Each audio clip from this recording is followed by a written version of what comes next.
Hello, everyone, and welcome to Africa Fire Mission's weekly virtual training session. My name's Mike, and I'm the programs director for Africa Fire Mission. We're so happy that you took time out of your busy schedules to join us for today's virtual training session. Today, we're joined by Howard Cohen.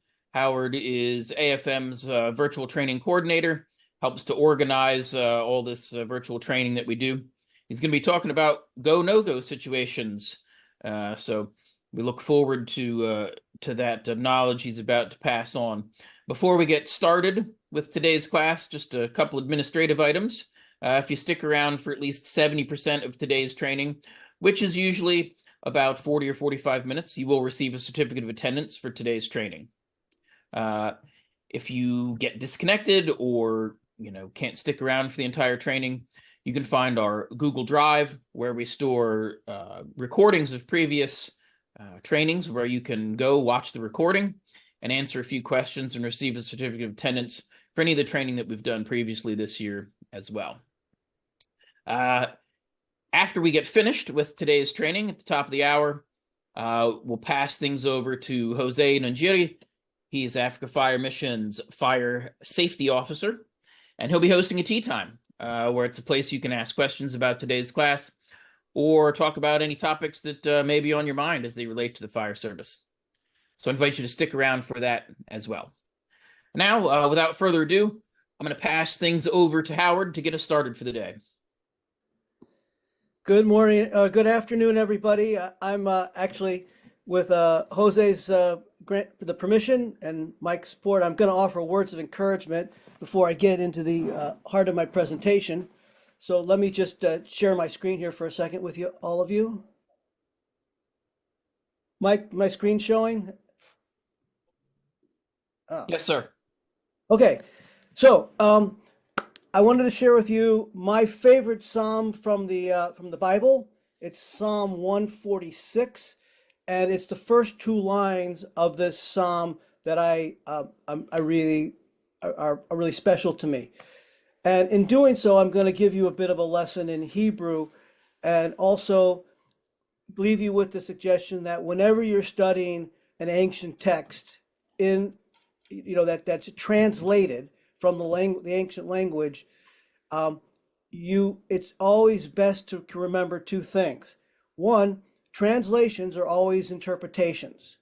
Number two, it's best to compare translations to try and really get a full understanding of the words involved. So Psalm 146, it begins in the translation of the Hebrew, which is the slightly funnier looking font if you're not familiar with it, says, "Hallelujah, praise the Lord, O my soul."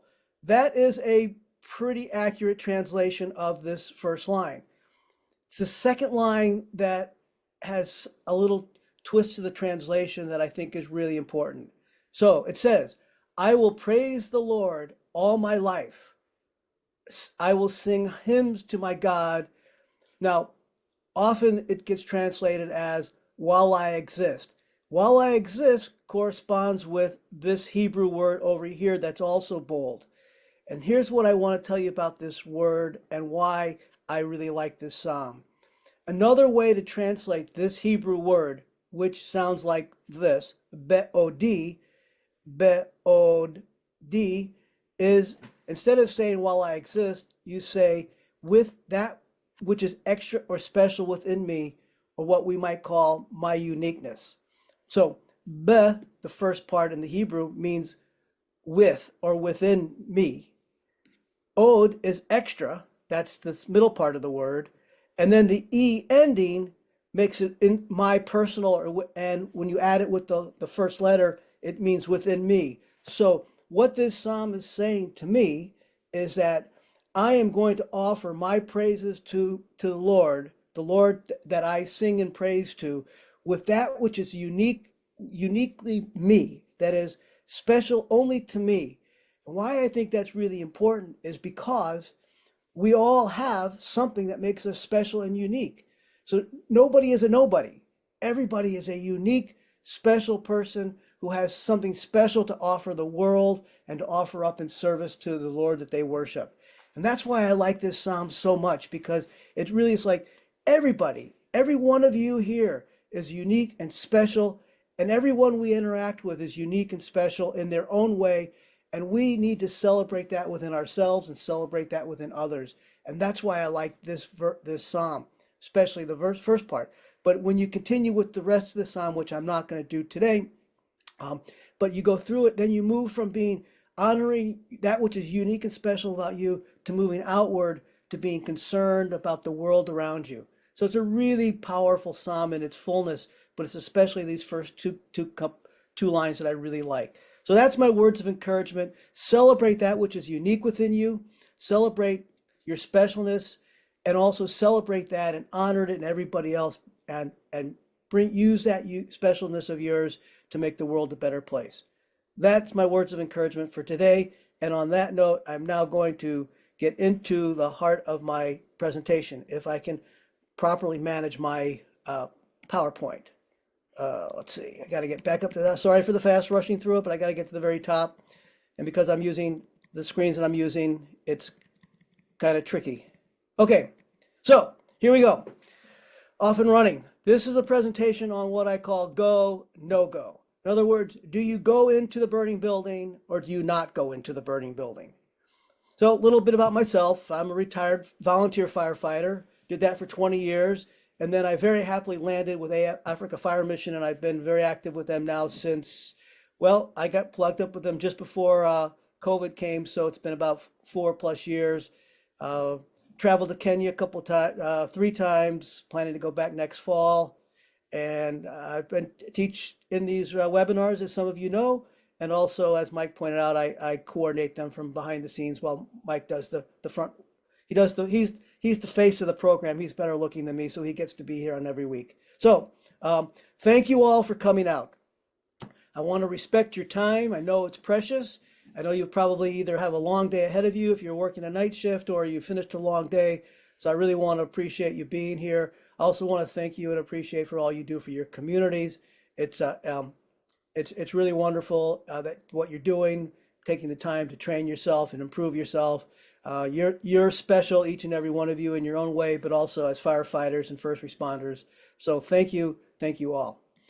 So here's the thing, to go or not to go? That is the question, paraphrasing Shakespeare, as it were. So I want to talk about 2 different situations in which this question is the question you need to be asking yourself. The first area in which I'm going to look at it is actually within regards to the interior firefighting. Do I go inside this burning building to try and suppress this fire, or do I not? And the second scenario, which we'll get into, I should have had them numbered differently, but it's the way I laid it out originally, is that do I go in to do a search and hopefully a rescue if there's potential victims? So that's what we're going to look at. We're going to talk about, the question to go or not to go. Unfortunately, to do this topic, you have to ask yourself a lot of questions. So, just so you know, I will not be discussing, search strategies. Once the decision to do interior fire suppression is made, I'm not discussing how to do that either. I'm going to just be discussing the process of making the decision. Do I go or do I not go? If you do decide to go in on a search and rescue or an interior firefighting effort, you have to follow your department's protocols. Whatever I say here is going to be secondary to what your department's protocols are, unless, of course, you feel like you need to have your protocols be changed. So a lot of this presentation entails learning what questions to ask in order to decide to go in or not to go. So before you arrive on the fire ground, you need to have considered, how do we decide? What do we need to know? And what do we do if we go in?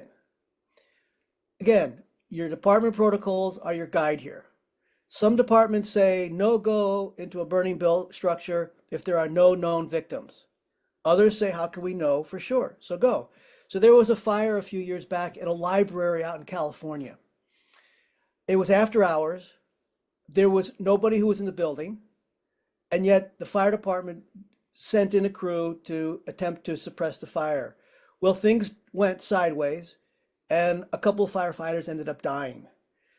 As a result of that, that fire department came to the conclusion that we're not going in if we know there are no victims, period. We do not do interior firefighting if there are no known victims. Now, that's one strategy. I have a couple of friends who are in the St. Louis Fire Department. St. Louis has a lot of abandoned buildings. Abandoned buildings become home for homeless people. So even though the building is abandoned and looks like it's abandoned, firefighters don't know if there are victims in it. So their protocol says, we got to go and we have to search. So it's a tough call. It's a difficult situation. In fact, there was another fire situation about a dozen years ago or so in a city not too far from me, where in an abandoned factory, no reason for there to be people in there. So initially the fire department said, we're not going in, but then they got reports that there have been people squatting in this place. So they went in, and there was nobody in there. There had been people staying there, but there was no one there at that time. And 3 firefighters got trapped and died. So tough call. Do we go in? Do we not go in? In the end of the day, you have to depend on your department's protocols, and then be asking yourself these questions. So, to go or not to go? The decision-making process begins with your pre-planning and familiarity with your department's protocols. Now, pre-planning, I know we've had a couple of webinars on pre-planning. Pre-planning is not just planning, what we're going to do, but it's knowing what are the buildings in your area. What kind of structures do you have? A lot of residential, a lot of businesses. What do you have there? That's all part of pre-planning. So when the tone drops or the call comes in, it's the time to start mentally reviewing any pre-planning that's been done, any prior training on this type of incident, and any relevant protocols. So to go or not go, the process of deciding begins before you ever get to the fire ground, because you have to think about what are my department's protocols? What do I, who do I have with me? What training do we have? All these matter. So as you're arriving, we do what's called a windshield size up. That means you're just looking out the window of your truck, of your apparatus, and you're saying, what's going on? What do I see? And again, that's going to affect the question. That's going to influence your question. Do I go in or do I not go in? Finally, you get on the scene. You got to do a 360. If this 360 means you're going around all the way around the building that's on fire, if you can. Sometimes you can't because of a building's adjacent to it, or there's a fence that you can't get over or get around. But to the best of their ability, you want to see what's happening around your building 360 degrees. If your protocols do not include a 360 size up, then you need to get one in there. So you got to do it up. You have to do that 360. It's really important. Okay, so you've done your 360. Now what? 3 critical questions to ask yourself before making an interior fire attack or to search for victims. First one is, what am I saving? If I go in, what am I saving? Am I saving people? Am I saving pets? Am I saving valuable stuff? Or am I saving easily replaceable stuff? What am I saving? Your next question. So what are we saving? All right, I asked that one. Second question. What are the conditions of the building? Is it a building that looks unstable? Is there are there overhangs? Is it the building looks like it's going to collapse? Is it a multi-story building? What's the building made out of? So what are the conditions of the building you're looking at? In other words, if the building doesn't look safe, are you going to risk going in? Your third question is, what is the smoke and fire doing? I'm not going to spend a lot of time on reading smoke and how to find the seat of a fire or on fire dynamics. I know we have fire dynamic webinars, and I know we also have we've had some webinars on reading smoke. I believe Cyrus did one earlier this year. And there's some on our AFM YouTube sites, and there's lots of good stuff online. So we will talk a little bit about it because it's part of making that decision, that initial decision. Okay, so let's take a minute here. Your fire department is called to come out to this particular structure. This is not an uncommon kind of place that Mike and I might have seen. I don't know, some of your fire districts might have fancy houses like this. Doesn't really matter, if it's a fancy house or not a fancy house. But this is the picture I have. You'll see why. So you get the tone. So you roll up to this place and you're looking at this. I don't know about you, Mike, but I look at this and I'm thinking to myself, oh, it's another one of those burnt toast situations or smoke alarms going off. There's nothing going on. So what am I going to do? Am I going to just like take a look and knock on the front door and say, well, nobody's home, nothing looks like a problem? Yeah, maybe. But if I do that, what am I missing? Well, if I don't do a 360, I don't see that there's a fire roaring in the basement of this house. That's why a 360 is really important. No sign of that from the front of the house. So 360 is really important as part of making a decision. Am I going to go in or not go in? Well, let's talk a little bit about rescuing some profile issues. Again, what are we saving? You'll see later at the end, I have a quote that I like to share. It's a famous quote. It really sums it up. Risk a lot to save a lot. Risk little to save little. Risk nothing to save nothing. So you get there, the building's burning. What are we saving? Okay. Building profile. Let's talk a little bit more about that. What conditions exist to enable or hinder our actions? Are there electric wires overhead? Are there propane tanks or liquid gas tanks nearby? Are there fences that will inhibit our ability to get around and get a good sense of what's happening? Are there animals that we need to be concerned about? Are there overhangs on the building? Are there porches that are at risk of collapse? Is it an old building with poor construction? Is it a new building with, really good condition? Are there heavy things on the roof? All these kinds of things that you want to be, doing the best to give yourself an answer about before you make the decision to go in or not go in. Again, this is when, knowing about building construction comes in. So what are the buildings in your fire district? What are they made of? Knowing about that. Some of you might be in the fire districts where the structures are very simple wooden structures. Some of you might be in places where the structures are made out of stones.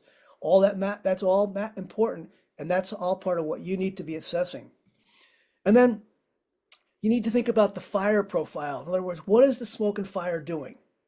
And what is it going to do? And not only what is it going to do, but are there environmental factors that might affect that? For example, is it a windy day? Is it a dry day? Is it raining? All that factors in.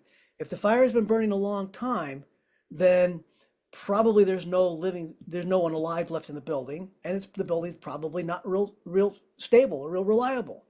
So it's important to have an understanding about that. In addition to all these three profile things, you need to do kind of a profile on your own department, on your own resources. Do you have the people with you who can go into a burning building? Are they trained? Do you have the equipment? Do you have enough people with you? Do you have additional resources? All this factors into the question, do I go, do I not go? Okay, let's take a look at a couple of scenarios. You come across this building. This is at a typical storefront downtown, someplace in the United States. I don't know. I'm sure you've got streets like this in some of your areas. Would you go into this building?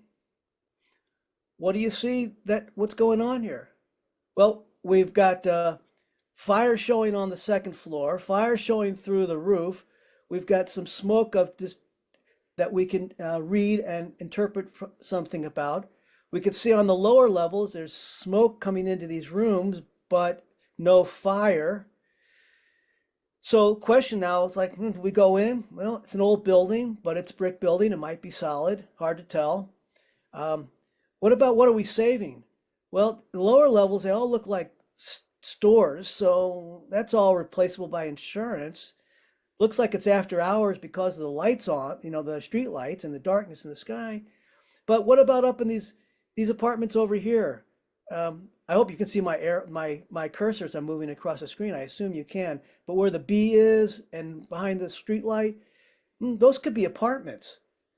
Maybe there's people in there, so we might want to consider going in there. So taking a look at all this, that's how we make our decision. So we see the smoke is black. Looks like here it's laminar, but it's kind of hard to tell because it's dark. And here it looks a little bit more turbulent. But wait a second. Hey, what's this going on over here? Is that a tree or is that more smoke? Again, can't tell. A 360 would help. Okay, what about this place? Oh man, this house is rocking and rolling. Do I go in or not go in? Well, here's the thing. Maybe in this room where the red arrow is pointing, I don't see any fire there. I don't see any smoke coming out of there. Maybe there's somebody just below the window. Maybe someone's inside there in the bedroom, and that's probably a bedroom. Maybe the door is closed and there's somebody in there that could be rescued. So maybe a possibility is, yeah, I'd go in there if I have the skills and the equipment. Maybe. But again, you're looking at the scenario. You look at the picture face on, you're thinking, I'm not going to that building. It's ripping and roaring. But then again, maybe not over here. What about here? Gonna go or no go? Well, when I look at it front on, I'm gonna like, hell no, I'm not going in there. That place is a furnace. You're right. But if you do a 360, maybe it's not burning on the backside of the house. And maybe it's, where all that fire is, that's where the heated smoke is hitting the oxygen on the outside. It's cooling, it's flaming. It might not be so bad on the other side. So maybe that's why that 360 is so important. Okay, so let's get back to the question, what are you saving? How do you know people are in there? Well, maybe you could do a visible rescue. Clearly, this woman is in trouble and she's dangling her child out the window. You might get reports from family or neighbors. I know they're in there. They haven't come out yet. So time of day might give you a clue that there's people inside of a building.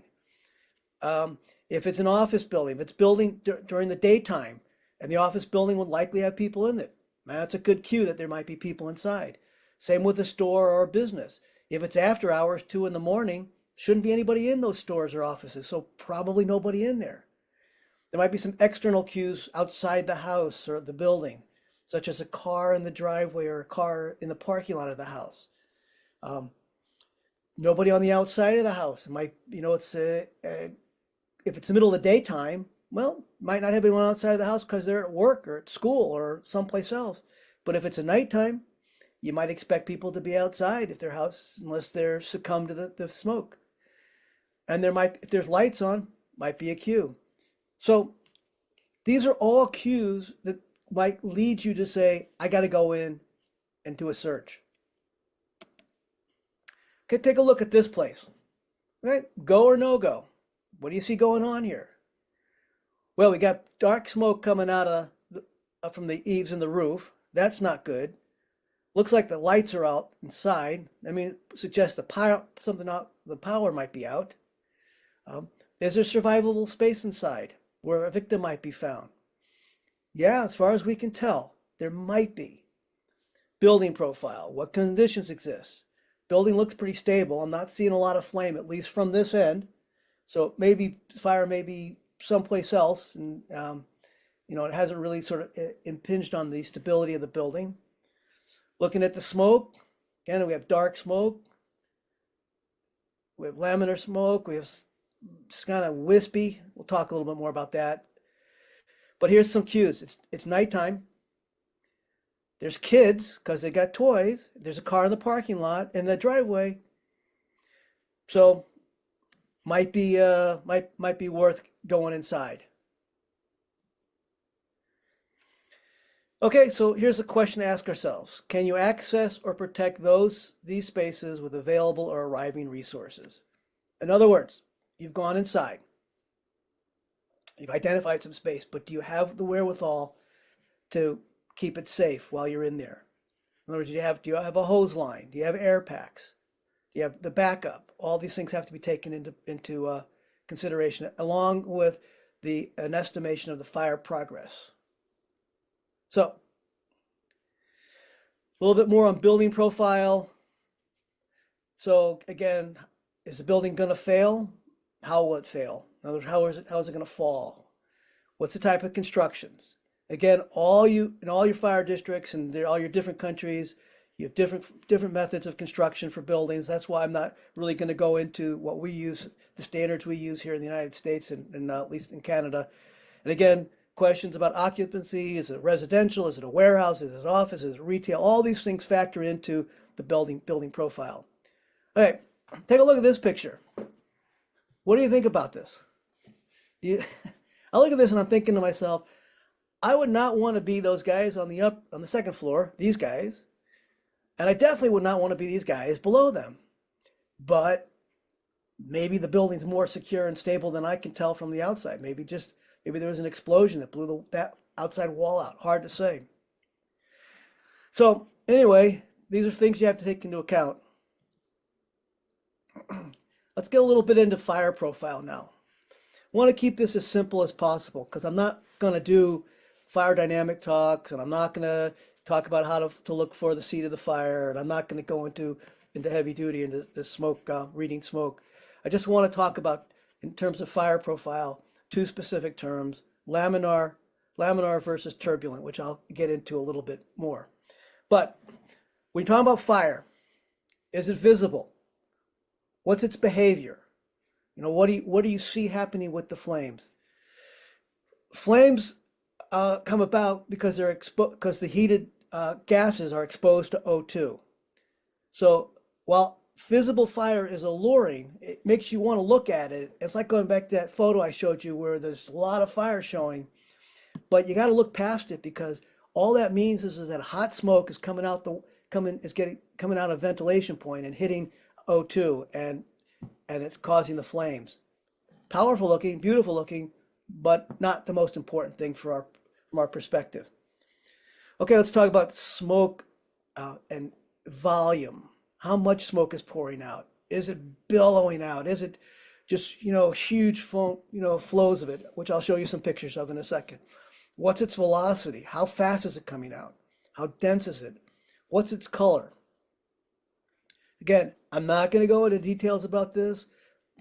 Other people will be doing reading smoke talks, but it's way more than I can do in the time that I have. I do want to talk about this notion of laminar flow versus turbulent. Laminar flow of smoke is characterized by smooth or a regular smoke kind of coming out of it, kind of wispy smoke coming out of the building. Turbulent flow is exactly what it sounds like. It's irregular movement. It's bellowing. It's just, big, heavy duty smoke. Location the smoke and can help us identify where the seat of the fire is, but I'm not going to go into that at this point because we're really focusing on, am I going in or not going in? Not what am I going to do once I get inside. Progression of the fire in this regard, what I want to just talk about is, are we talking about content burning or the structure burning? We often talk about, fully involved building, but in fact, what we have going on is content burning, and it looks pretty dramatic, but the structure itself is not burning yet. So that's an important thing to keep in mind. Content starts to burn before the building starts to burn, almost always. So an important distinction to keep in mind, again, in terms of deciding whether you're going in or not going in. Okay, a quickie on reading smoke. We evaluate smoke by V, V, D, and C. V stands for the volume. Volume of smoke is determined by the size of the container. And if you go back to your fire dynamics, the gas, as things heat up, the pressure builds, and then it has to release. So if you're in a really big building and you see volumes of smoke coming out, you know there's a tremendous amount of fire going on because it's been building and building. Small space will create, the volume builds up faster. The velocity refers to the laminar versus turbulent. The laminar is, when I'll show you the photos, you'll see it's not, there's not as much, energy behind what's going on. Laminar smoke is kind of what you'd see when a fire is building, it's beginning. It's sort of like, the beginning stages of the fire where you see the smoldering happen and the initial smoke. Turbulent, things are rocking and rolling. Density is how much smoke, and that's a hard thing to measure. And then there's finally color. Smoke is usually, you'll see it in brown, white, or black, or variations of those. Don't really want to get too much into the color because from the point of view of going or not going, it's not that important. But we'll talk a little bit about black smoke because that does get a little bit more important.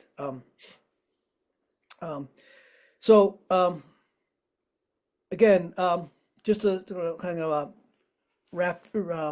summarize these conditions. Volume tells you how much fuel has off-gassed. So it's like I said, bigger the volume, bigger the container, the more gas has been off, probably the bigger the problem. The speed of the smoke coming out can indicate volume and heat because it's all trying to find that open space. And the more pressure is, the more heat there is, the more faster it's going to try to push to get to the oxygen.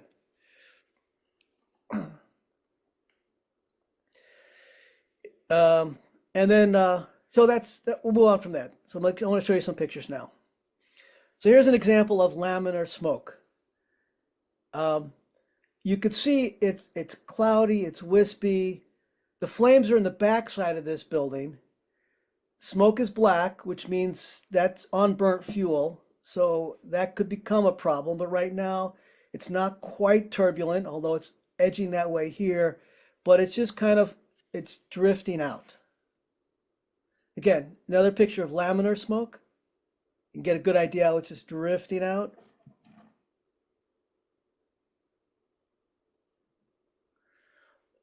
This is turbulent smoke, characterized by irregular movement. You can see all this irregular movement around here. It's black, it's ugly, it's billowing, and with the right combination of O2 and heat, it will light up.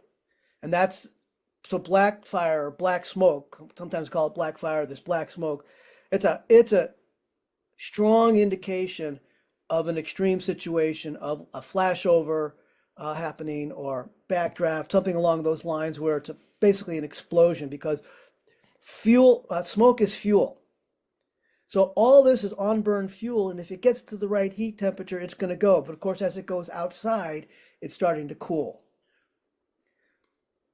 Black fire, high volume, high velocity, extremely dense, and black smoke, and there's not a place. You don't want to go inside a place like that.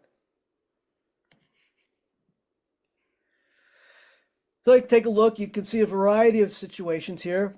We have turbulent black smoke coming out of here.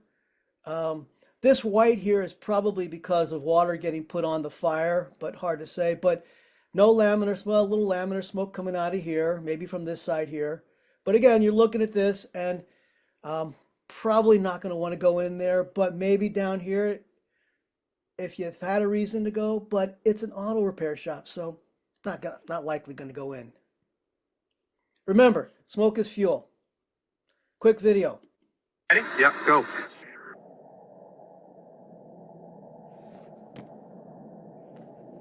Watch it. Watch it.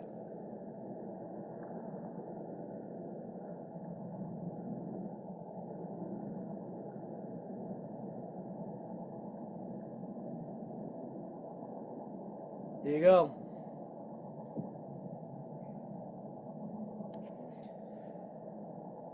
Remember, smoke is fuel. Oh, I must put that in there twice. Okay, got a few smoke reading tips here for you. Because as you're approaching that building from the outside, what are you going to see first? You're going to see smoke. So helps to be able to read it. Thick, black, fast smoke. means heat and an explosive situation. Thin black fast smoke means fire is pushing nearby. That is to say, it's closer to maybe the seat of the fire or close to fire is not far behind it. White with speed means it's hot, but distant. Just it's white because it's cooling off. Tip number 2, reading smoke is never absolute. So don't think 5 minutes or 15 minutes or 5 hours of learning to read smoke. You've got it. It's an ongoing task that you have to keep learning and relearning and practicing. Compare smoke from various openings. The more sides of the structure you see, the better. Read the smoke, not the flames. Smoke is the future. Flames are the end result. In other words, the flames happen because of smoke getting out, moving away from the fire, the seat of the fire, and the heat getting to the oxygen. So you want to follow that back in. That's why they say smoke is the future, flames are the end result. Smoke reading tip number 3, and this is really important. Don't be a moth who stares at the fire. I mean, what happens when the moth goes to the flame? Psst, they fry. So don't get seduced by the fire you're looking at. All right, to go or not to go? That is the question when we're talking about trying to rescue people. And what we do for this is we have something we call VEIS. That's an acronym, and I'll explain what each of these letters mean. Some departments just say VES. I personally like to include the I, and you'll see why in just a minute. But what it is a tactic for searching specific areas where there is both a probability of a victim and survivable conditions. Okay. You have to have both. You have to have the probability of a victim and what are survivable conditions. Probability of a victim means things like someone told you there's someone inside or they're likely to be inside. Clues are the things we talked about before. Things outside of the building that would suggest there might be or probably is a victim inside. So I'll go back and also just say one more thing about this. Survivable conditions mean the room has not been impinged by fire yet. And one way to tell is that you look at the windows, and are the windows soot covered? Are the windows wet? Are the windows cracked? Or do you see fire in the room? Okay, so let's go to next slide. VEIS.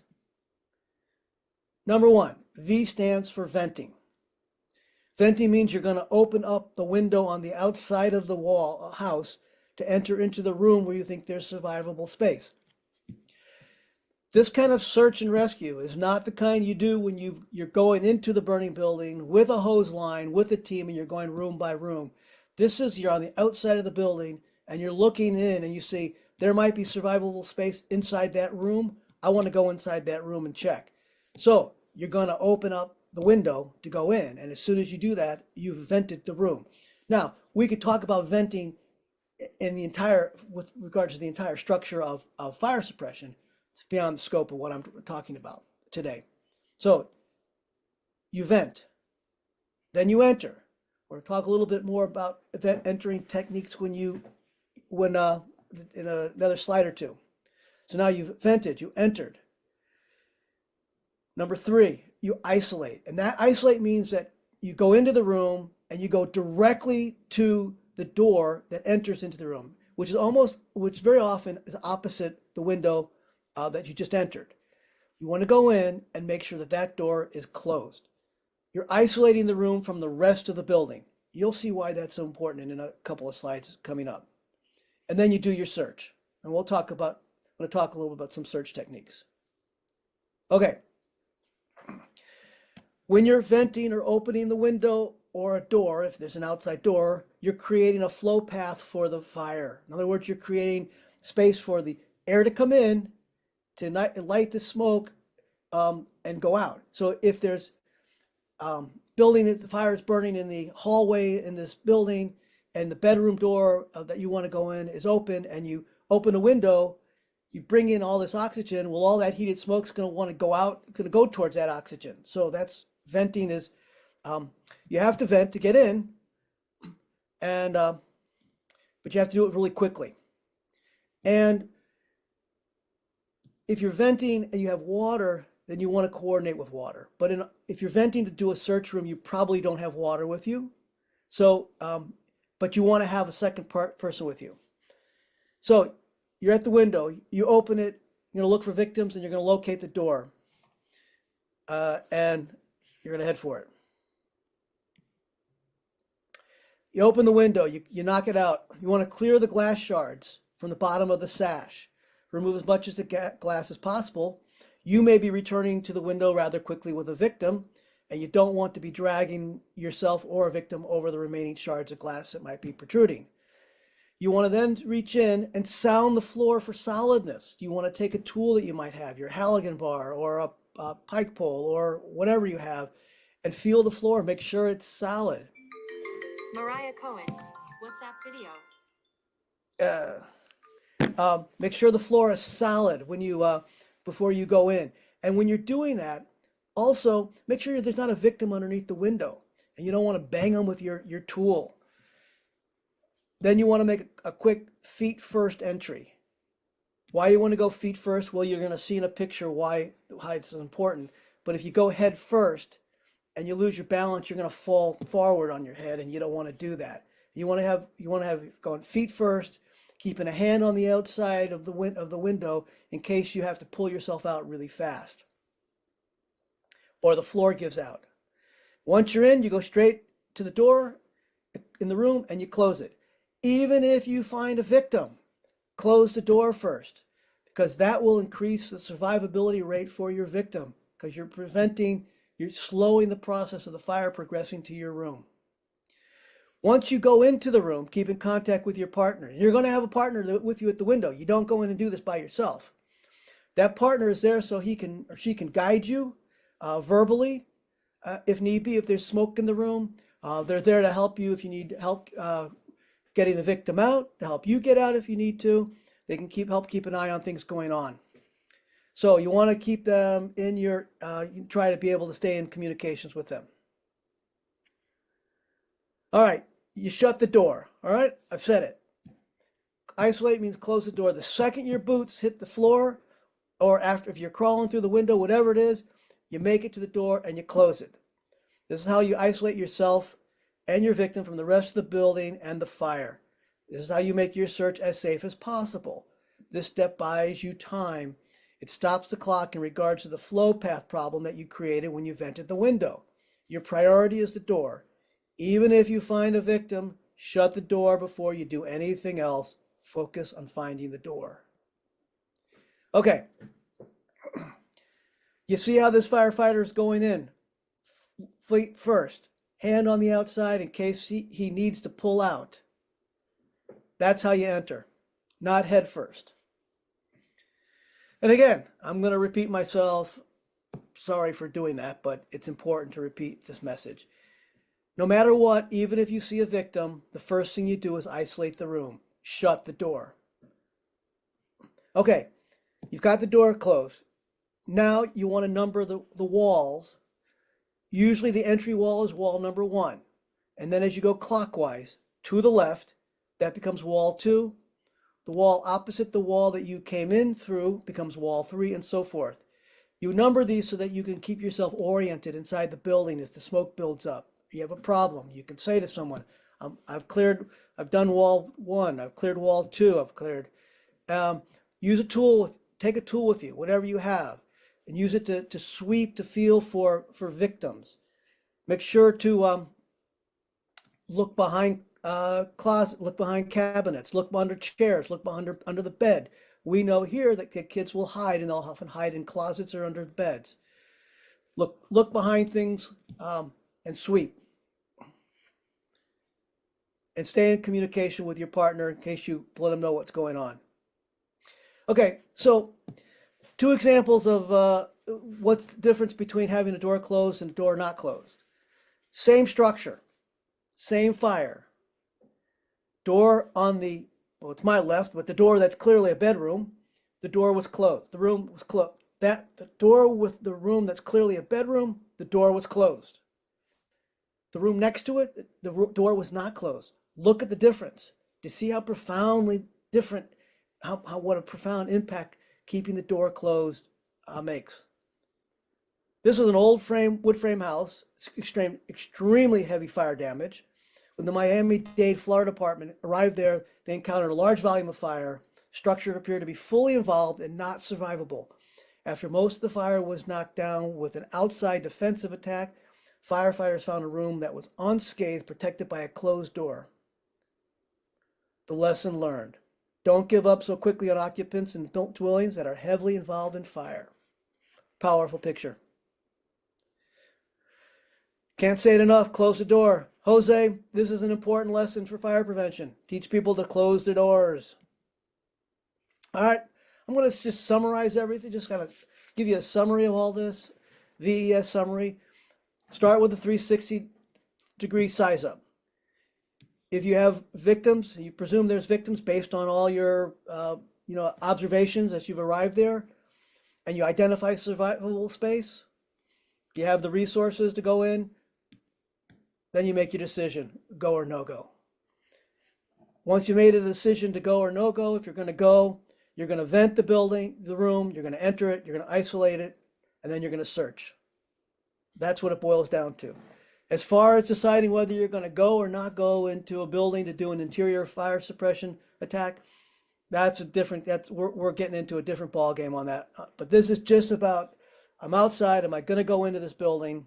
Whether I'm going to go in to do fire suppression or go in to do a search, this is what you have to take into account. What you do once you're inside, that's the next level of a program. So that's go or no go. This is the quote from Alan Bruscini, fire chief from, I believe he was down in Phoenix, Arizona. Rescue profile: risk a lot to save a lot, risk little to save nothing, risk nothing to save nothing. And finally, the last thought that I want to share with you: so we don't rise to the occasion, we fall back on our training. So thank you all for being here to participate in ongoing training to improve yourselves as firefighters. And let me stop sharing my screen. Improve yourself as firefighters, to improve yourself as first responders. And I do want to close with a caveat. I'm aware, in my limited experience with African Fire Service, that not all of you have access to personal breathing apparatus, the self-contained breathing apparatus, or the BAs. I can't give you advice as to what to do really with regards to doing a search in a room that might have survivable space in it.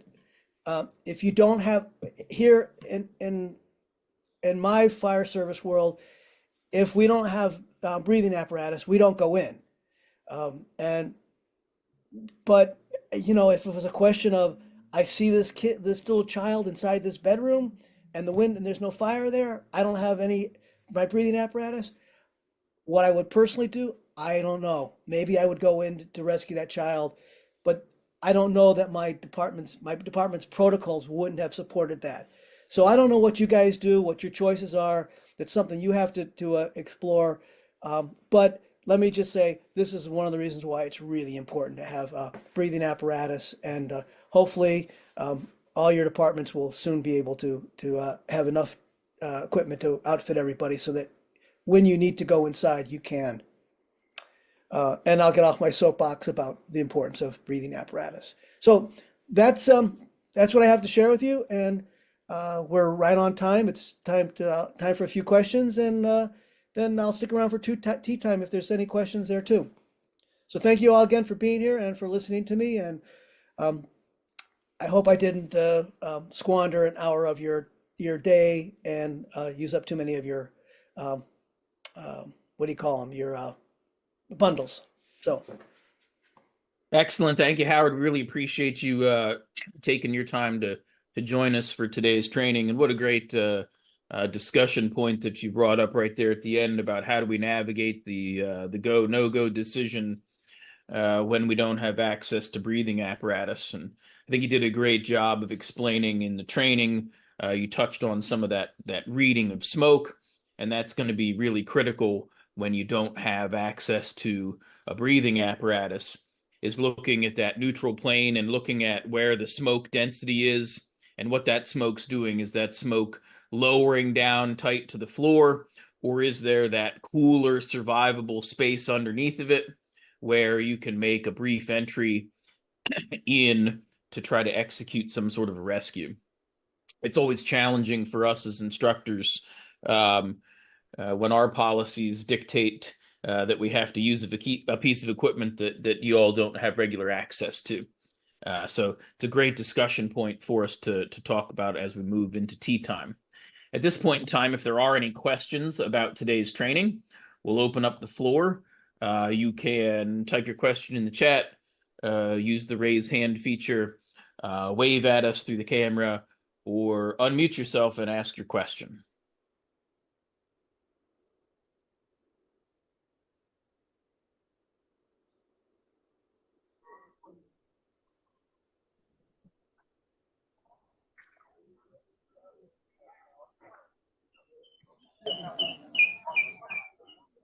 Hey, Michael, you have a question?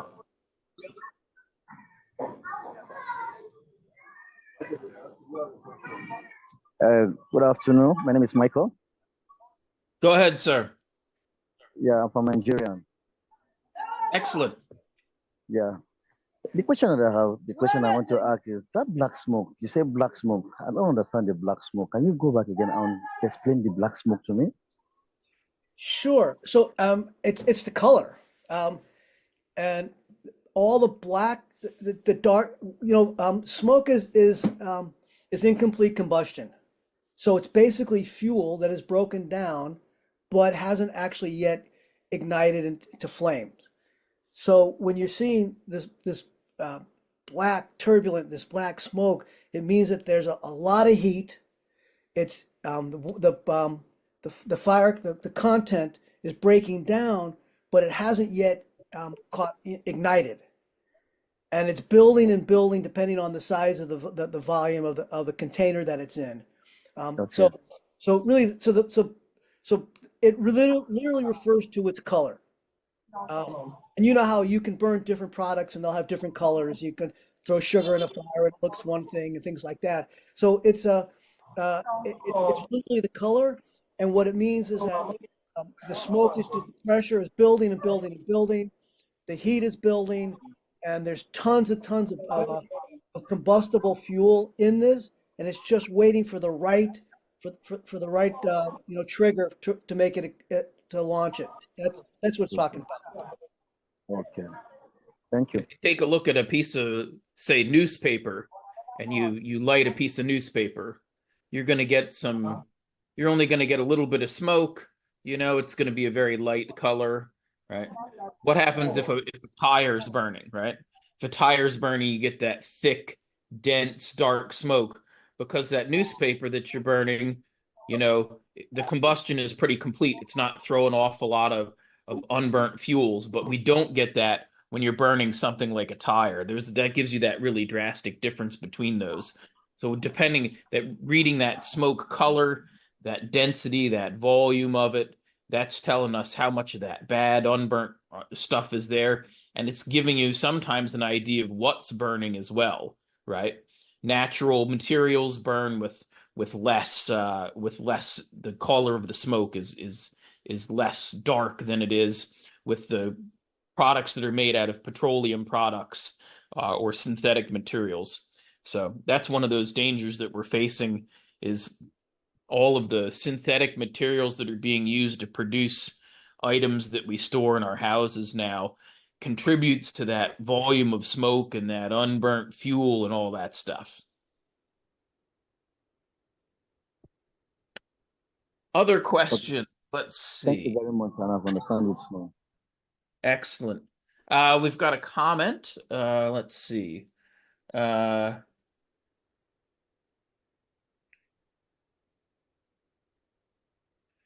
Great. So it says not a question, but a reflection point on isolate the room.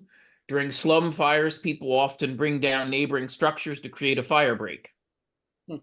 It is important then to insist that as they do, that they do not open up the house on fire, yes or no?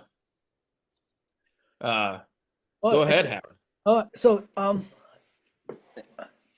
the short answer is they shouldn't try and block the fire by opening up another passageway someplace else. So it's not isolating the fire if you open up if you block off one entrance point where the fire can spread through and open up another one, because that's just venting. So if they take apart one building in order to block off space in another building, that's okay, as long as they're not creating a new fire hazard in the next building. I mean, it's sort of like you do what you have to do under the circumstances. If you have if you're in this slum and this unit is caught, someone's house is caught fire, and you can take a door off of a house across the pathway and use it to block the entrance, then you could do that. But you don't want to create a new. You don't want to. So you don't want to open up a new vent hole in order to close an old one that's already happening. That makes sense? Am I getting, if I'm understanding the question right? Yeah, and I think you've absolutely hit it. The technique of removing those structures, creating that fire break's good. The big thing with that isolate, like I was talking about, is keeping that fire ventilation limited, just not feeding air into that fire. Yep. Yeah. It's a good discussion point. This evening, we're going to our training tower to do some vent enter search training. So we'll be putting this in practice. At this point in time, we're up against our hour here. So I'm going to pause our discussion to end the sort of formal part of our training with a big thank you to Howard for coming out, training with us today, and a big thank you to all of you for investing your time, investing your money, your bundles to join us, making that investment into your knowledge and that investment into your community. We're very grateful to that. If there's any way that Africa Fire Mission can support you in that growth of your training, or anything else we can do to encourage you, to empower you, to support you, please reach out to me and let me know what we can do to help you out. Thanks to everyone for attending. We've got plenty of seats. Be sure to share with anybody else you know that may be interested in attending our training. And I hope to see you all again next week.